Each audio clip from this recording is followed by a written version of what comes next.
How you doing? Hiya, Rupert. What's with the coughing?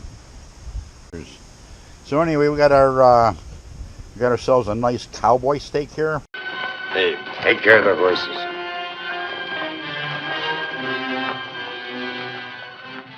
Maybe weighing, I don't know, a pound, 2 pounds, 3 pounds. How much does a hen weigh? I don't know. But the thickness of it is, oh, I don't know, maybe 4 fingers. How you doing? 4 fingers. Yeah, it's about 4 fingers thick. So we're going to take the big grain egg up here to, I don't know, about 700 degrees, 600 at least. I'm burning the grill clean as we speak. We're going to throw that puppy on there and cook this sucker on down. Just as good as a beautiful prime rib. We're out here on a stormy day again. Hops are doing marvelous. Got some nice looking cones coming in here. Let's see if the camera picks that up there. They're coming in all down the line here.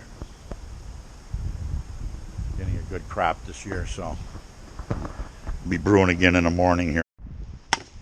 Here we go.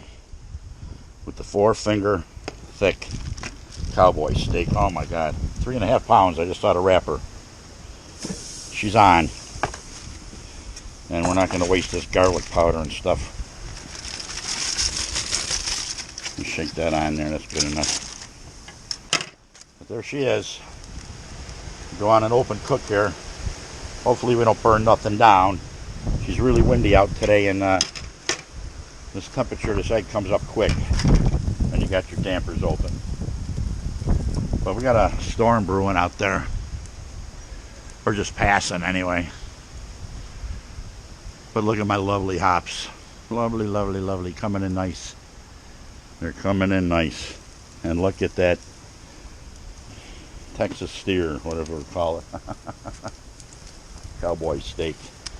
Right out of cowboy steak. What I like to do when I cook open grill like this is I'll take this turner and I get to rotate this into the flame a little bit in different areas of the flame. Sometimes you're better off closing the damper. You get more of a heat on the windy day. It depends. You just want to concentrate it on that big glob of fat there. But you really don't have to move the meat that much. You can turn the grill like this.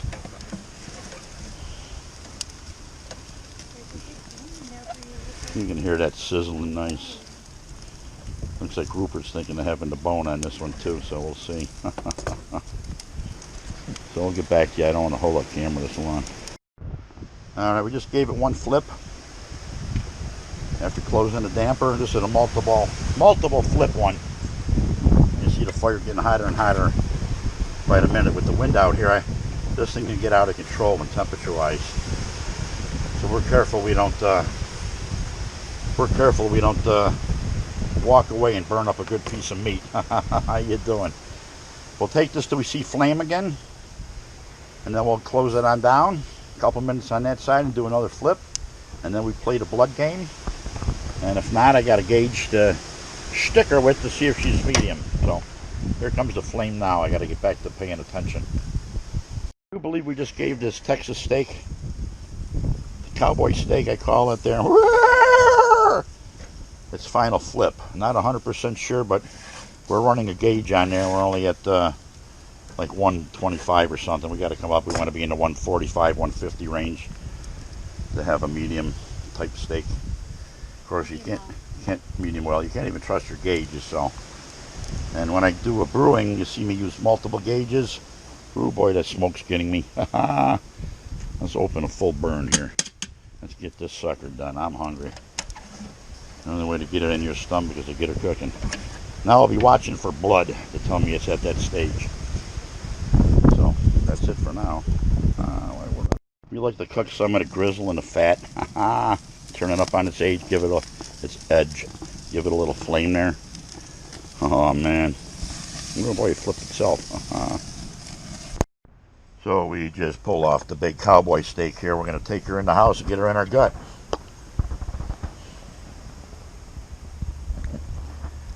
Take it off and get her in our gut. You carrying it? I'll carry it.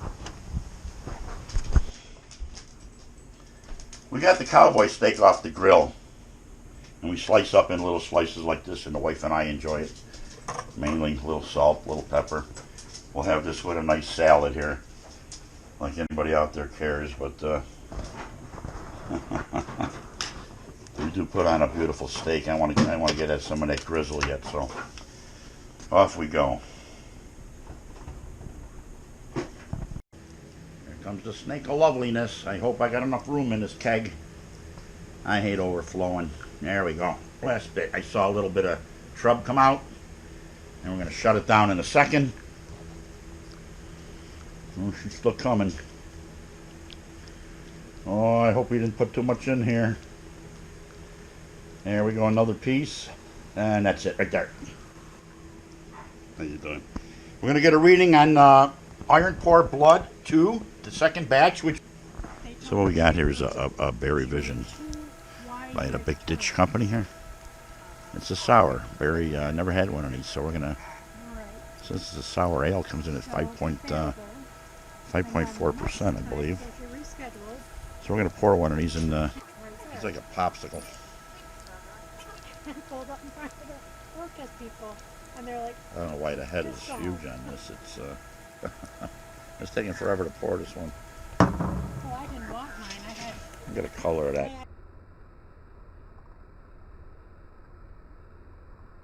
1.006 on the single infusion compared to 1.004 finish on the step mash. But the points are different. You can look at the calculator there, what we did, and the one came in at 1045 and the other one was 1053 naturally, and I added the candy sugar, which brought it up to 1052. We'll show that in a video, hopefully. But we went the keg on this one.